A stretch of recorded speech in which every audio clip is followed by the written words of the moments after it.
நாம் அனைவரும் இந்த உலகத்தில் இரண்டு வகையான செல்வங்களை சேர்த்து கொண்டிருக்கிறோம்.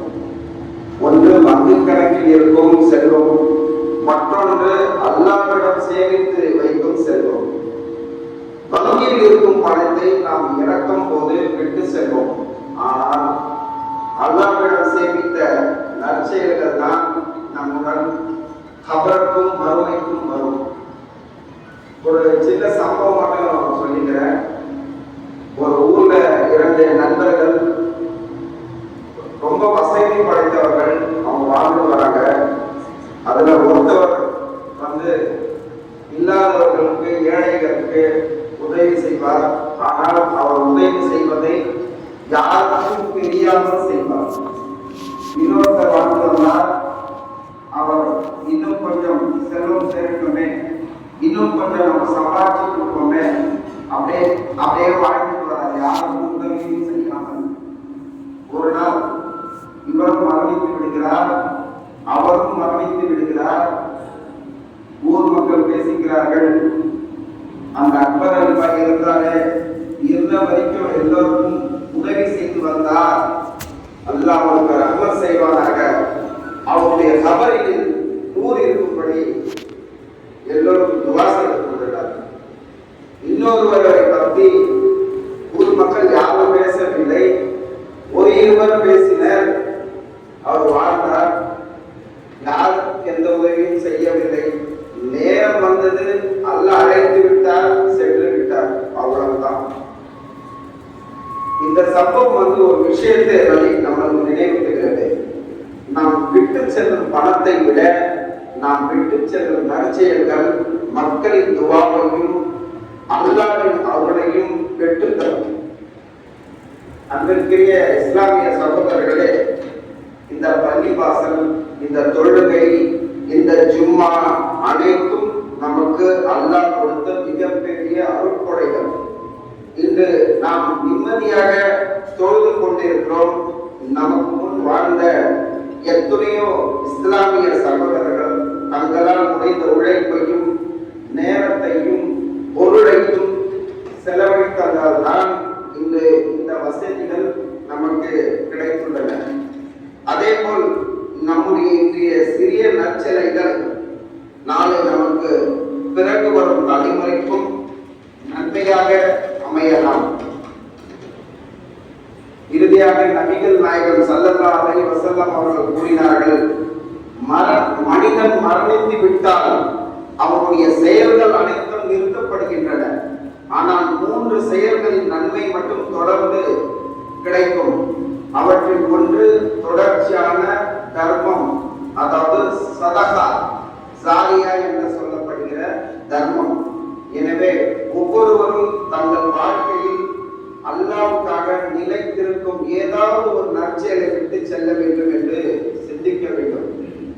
அல்லாஹ் நம் அனைவருக்கும் 5 வேளை தொழுகையை பேணும் பாக்கியத்தையும் நற்செயல்களில் போட்டி போடும் மனப்பான்மையும் இக்லாசுடன் வாழும் நல்ல உள்ளத்தை தந்துருவதாக துவா செய்வோம்.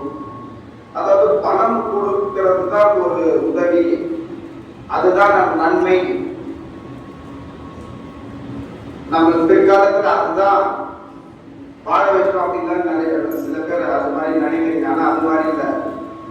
உங்க இல்லத்துக்கு சிலிண்டர் கொடுக்க வராது, உங்க இல்லத்துக்கு பால் கொடுக்க வராது, உங்க இல்லத்துக்கு ஈபி நோட் பண்ண வராது, உங்க இல்லத்துக்கு காய்கறிகள் கொண்டு வராது. அவருக்கு 1 கிளாஸ் தண்ணி கொடுங்க, ஒரே ஒரு கிளாஸ் நீங்க தண்ணி கொடுத்து பாருங்க. அவரும் வாய் வாழ்த்தவில்லைனாலும் அவருடைய வயிறு வாழ்த்தணும். பணத்தால் தான் ஒருத்தனை உதவி செய்ய முடியும் என்பதில்லை. இல்லாதவர்களும் இது போன்ற ஒரு நற்காரியங்கள் செய்தால் நிச்சயமாக அல்லாஹ் உங்களுடன் அனைத்து விஷயத்திலும் உடனிருப்பான். உங்களுக்கு ஏற்படுகிற சிரமங்களில் துணை இருப்பான். ஆக இன்ஷா அல்லாஹ் உங்களை நாடி வருபவர்களுக்கு 1 கிளாஸ் தண்ணி கொடுப்பீங்களா? இன்ஷா அல்லாஹ் அது கொடுத்து பாருங்க. உங்களுக்கு ஒரு 10 நாள்லயே உங்களுக்கு வித்தியாசம் தெரியும். கொடுத்தால்தான் நன்மை அப்படி என்ற சொல்ல வரவில்லை. ஆனால் இப்படிதான் வாழ வேண்டும், இப்படிதான் இருக்க வேண்டும் என்று சில விஷயங்கள் குர்ஆனிலே சொல்லப்பட்டிருக்கிறது. அந்த வழியில் தான் நம்மளும் கேட்ட நபிகள் நாயகம் அவர்கள் புன்னகைத்து, அல்லாஹ்வின் கருணையை மிகவும் குறுகலாக்கி விட்டாய், அது அனைவருக்கும் விரிவானது என்று கூறினார்கள். இந்த சம்பவம் நமக்கு என்ன கற்றுத் தருகிறது? நபிகள் நாயகம் ஸல்லல்லாஹு அலைஹி வஸல்லம் அவர்கள் மக்களை கோபத்தால் அல்ல, அன்பாலும் பொறுமையாலும் மாற்றினார்கள்.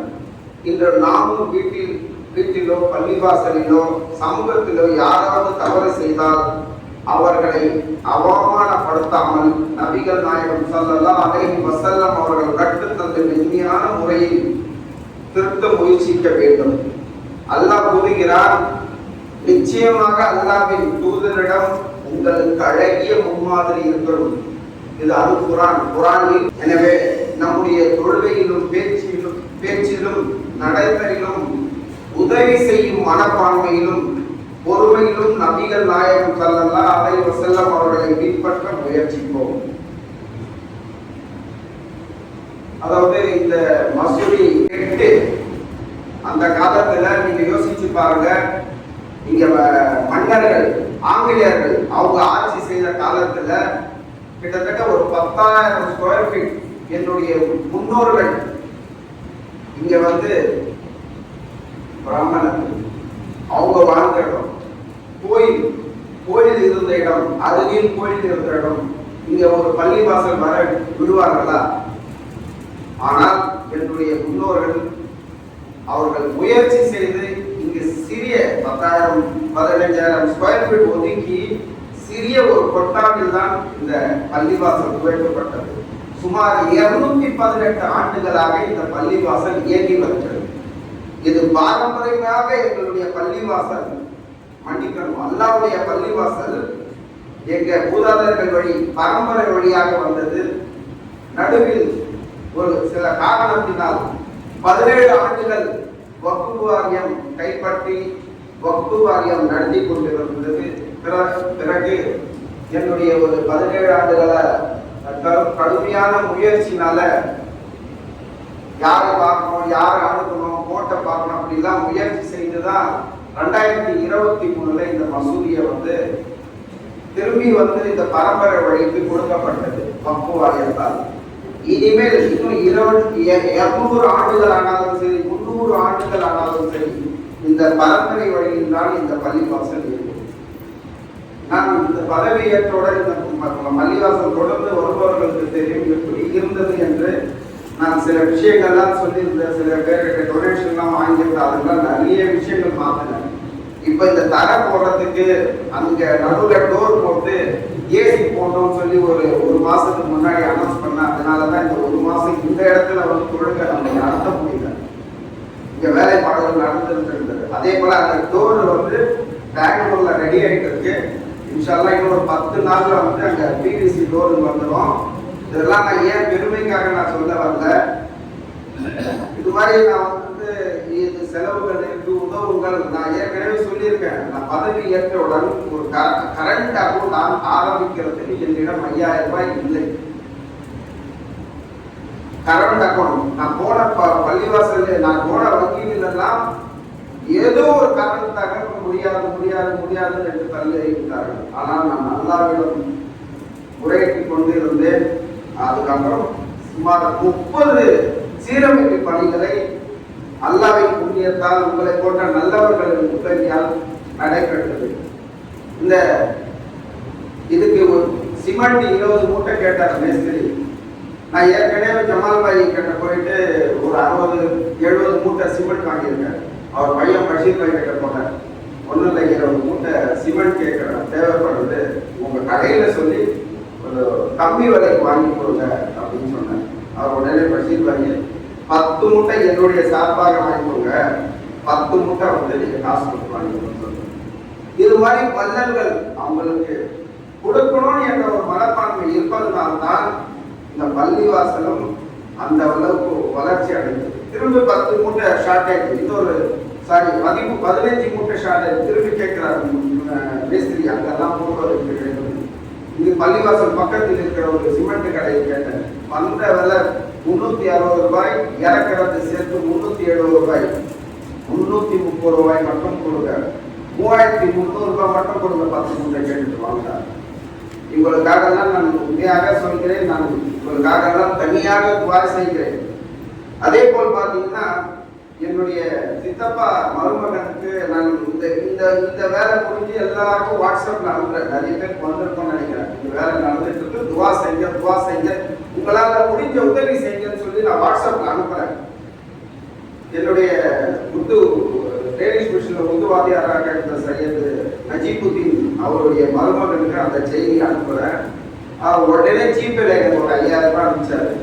நான் சொன்னேன், எனக்கு வந்து இந்த நடுப்பக்கத்துல 2 ஏசி வேணும். நீங்க 5000 ரூபாய் கொடுத்ததுக்கு ரொம்ப நன்றி. உங்களுக்கு தெரிந்தவர்கள் உங்களுடைய உறவினர்களிடம் கேட்டு செய்யுங்கன்னு சொன்னேன். 1 மணி நேரத்துல நீங்க கொட்டேஷன் வாங்கி அனுப்புங்கன்னு சொன்னார். நான் ஒரு ஏசி நான் ஸ்பான்சர் பண்ணேன், கொட்டேஷன் வாங்கி நீங்க வெறும் அனுப்புங்கன்னு சொன்னார். சிவா எலக்ட்ரானிக்ஸ்ல போனேன், 1.5 டன்ல எவ்வளோ, 2 டன்ல எவ்வளோ கொட்டேஷன் வாங்கினேன், அவருக்கு அனுப்புனேன். 60000 ரூபாய் பணம் அனுப்பிச்சார். 60000 ரூபாய் பணம் அனுப்பிச்சு உடனே நீங்க ஏசி வாங்குங்கன்னு சொன்னாரு. 1.5 டன்ல 2 ஏசி இப்போ மாட்டிருக்கேன் பாருங்க. இன்னும் கனெக்ஷன் மட்டும் கொடுக்கல. எலக்ட்ரிஷியன் வந்து கூப்பிட்ற நேரத்துக்கு வரதில்லை. எனக்கு ரொம்ப தொந்தரவே வந்து சின்ன வேலைகளுக்கு எந்த ஒரு இதுவும் வரதில்லை. அல்லாவோட வீடு தான் சொல்லி தான் கூப்பிட்றேன். ஆனா மாசம் கணக்குல ஒரு ஃபேன் போனா கூட மாதத்துக்கு வரதில்லை. சில பேர் வராங்க, ஆனா சில பேர் வரதில்லை. உடனே 2 ஏசி 60000 ரூபாய் இல்லை 80000 ரூபாய் எனக்கு கிட்டிக்கோட இருந்தாலும் என்னிடம் இருந்த பணத்தை போட்டு 2 ஏசி வாங்கிட்டேன். அந்த டோர் செய்யறதுக்கும் அப்படிதான் கிட்டத்தட்ட 2 லட்சம் ரூபாய் கொட்டேஷன். அது முடிஞ்சது அப்புறம் உங்களுக்கு தெரியும், இந்த டைல்ஸ் போட்டதுக்கே 2.25 லட்சம் ரூபாய் செலவு. என்னிடம் நான் வந்து 4 லட்சம் ரூபாய் வைத்திருந்தேன். அதை வைத்து அதை வந்து நம்ம ஒரு பொருள் வாங்கினாங்க. அந்த கடைக்காரங்களுக்கு தான் தெரியும், 10 கடை ஏறி, நானே சொல்றேன் 10 கடை ஏறி பள்ளிவாசலுக்காக சொல்லி குறைச்சுதான் வாங்கினேன். வாங்கி இருக்க யாரோ கொடுத்தாங்களெல்லாம் உங்களுடைய 1 ரூபாயும் வீணாக போகாது. நான் வீணாக செய்தால் அல்லாஹ்விடம் நான் போய் பண்ணி நான் பதில் சொல்லியார்கள். எனக்கு பிறகு என் பிள்ளைகள், என்னுடைய குழந்தைகள் இருக்கிறார்கள். அதனால் நீங்கள் எந்த ஒரு இதுவும் இல்லாமல் இன்ஷா அல்லாஹ் இன்னும் சில வேலைகள் செய்யணும் என்னுடைய எண்ணம் இருக்கு. இன்ஷா அல்லாஹ் நான் செய்வேன் கண்டிப்பா. அதே போல பார்த்தீங்கன்னா இப்போ ஏசி ஃபிட் பண்ணவரும் வந்து ஏசி கம்பெனிலே சொன்னாங்க 1650 ரூபாய் ஒரு ஏசி ஃபிட் பண்றதுக்கு. அந்த ஸ்டாண்டுக்கு 950 ரூபாய், அப்புறம் வந்து அந்த டேபிள் சுற்றுறதுக்கு 200 ரூபான்னு சொல்லி அவர் வந்து பார்த்தவர் பள்ளிவாசலுக்கு வெறும் 1200 ரூபாய் கொடுக்கும் ஒரு ஏசி. 1650 ரூபாய் கம்பெனியில சொன்னது, அவர் 1200 ரூபாய் வாங்கினார். முழுக்கடை தொழிலுக்கு வந்தவங்க தெரிஞ்சிருப்பாங்க. காலையில இருந்து ஈவினிங் வரைக்கும் 2 ஏசி ஃபிட் பண்ணாங்க. 1200 ரூபாய். எல்லாத்தையும் மனம் உள்ளவர்கள் நிச்சயமாக இந்த பள்ளிவாசலுக்கு செய்து கொண்டிருக்கிறார்கள். இந்த 200 ஆண்டுகளுக்கு மேலான பள்ளிவாசல் தான். இங்க பெரியவங்களுடைய துவாவும் அல்லாஹ்வுடைய துவாவும் நிச்சயமாக உங்களுக்கு எல்லாம் இருக்கிறது. இந்த வேலைகள் முடித்து இன்ஷா அல்லாஹ் நான் வந்து வெளியில ஷீட் போட்டுருக்கேன். அந்த ஷீட்டை தான் எடுத்து சிமெண்ட் கலமா போடணும்னு பார்த்தேன். கொட்டேஷன் இன்ஜினியர் கூப்பிட்டு காட்டும் போது 20,60,000 ரூபாய் கொட்டேஷன் கொடுக்குறாரு. என்னிடம் அவ்வளவு பணம் இல்லை. அதுக்கப்புறம் தான் என்ன பண்ணேன், இந்த ஒர்க்கை ஸ்டார்ட் பண்ணேன். இது ரொம்ப உடைஞ்சு போயிருந்தது, சிமெண்ட் தனியாக தான் இருந்தது. இதெல்லாம் மாற்றி அந்த இடத்த மாற்றி அப்புறம் அதை பண்ணியிருக்கேன். இன்ஷா அல்லாஹ் நிச்சயமாக அல்லாஹ் நினைத்தால் அல்லாஹ் கண்டிப்பாக எனக்கு உடன் இருப்பார் என்று நான் நினைக்கிறேன். அந்த இடம் ஷீட் எடுத்து சிமெண்ட் தளம் போடுவேன். பக்கத்தில் இருக்கிற இடம் இன்ஷா அல்லாஹ் மதரசா கட்டுவேன். அதே போல் எனக்கு நீண்ட நாள் ஆசை. நாங்கள் காதல்பாயிடம் மாசம் சொல்றேன், தயவுசெய்து இதுக்கு மட்டும் எனக்கு ஒத்துழைப்பு பண்ணுங்க. அதாவது மாசத்துல ஒரு ஜும்மா, ஏதாவது ஒரு ஜும்மா, 2வது ஜும்மா அல்லது 4வது ஜும்மா அனைவருக்கும் விருந்து கொடுக்க வேண்டும். தொழுகை ஜும்மாவில் கலந்து கொள்ளும் அனைவருக்கும் விருந்து வைக்க வேண்டும் என்ற எண்ணம் இன்ஷா அல்லாஹ் அல்லாஹ் அது என்னைக்கு எனக்கு உத்தரவு கொடுப்பாருன்னு தெரியல. நிச்சயமா அதுவும் உங்களுடைய உதவியானால் கண்டிப்பாக நடக்கும். ஏன்னா ரம்ஜான் மாசத்துல பார்த்தீங்கன்னா வாலண்டரியா இஞ்சி, பூண்டு, தக்காளி, வெங்காயம் இதெல்லாம் எனக்கு ஒரு ரூபாய் கூட செலவு இல்லையே. நீங்க செலவுல பாருங்க, ஒரே ஒரு ரூபாய் கூட இல்லை. 30 நாள் என்ன செலவு ஆகும்? விறகுக்காகவும் இமாமுக்காகவும் மற்ற இதுதான் ஆகும். அரிசியில இருந்து அரிசி, அப்புறம் வெங்காயம், தக்காளி, பூண்டு, இஞ்சி, புதினா இது எல்லாம் ஒரு மாசமும் தீர்ந்தான். அதே போல இந்த இன்ஷா அல்லாஹ் இந்த செயலும் நம்ம எப்போதும் சொல்ல முடியாது. ஏன்னா எனக்கு ஆழ்வாதமும் வேணும். நிச்சயமாக அதுவும் செய்யும். நீங்க அதுக்கு ஒத்துழைக்கணும். உங்களுடைய ஹெல்ப் வேணும். போன வாரம்ல மசூதி வந்து நானே ஒருத்தான் கழுவணும். நான் எதுக்கும் பார்க்கவே மாட்டேன். இந்த 2 இடமும் போன ஞாயிற்றுக்கிழமை காலேஜ் லீவு, இந்த 2 இடமும் நான் தான் கழுவுவேன். நான் அதுக்காக குச்சிவே பட மாட்டேன். அல்லாவோட வீட்டுக்கு நன்மை செய்யறதுக்கு நான் குச்சிவே பட மாட்டேன். ஏன்னா இந்த இடம் எப்படி தோன்றியது, இந்த இடம் எப்படி வந்தது என்பது என்னுடைய தாத்தா, என்னுடைய தந்தையார் என்னிடம் சொல்லியிருக்கிறார்கள். இந்த மசூதி எப்படி உருவானதுன்னு சொல்லி அதை எப்படியாவது காப்பாற்ற வேண்டும்.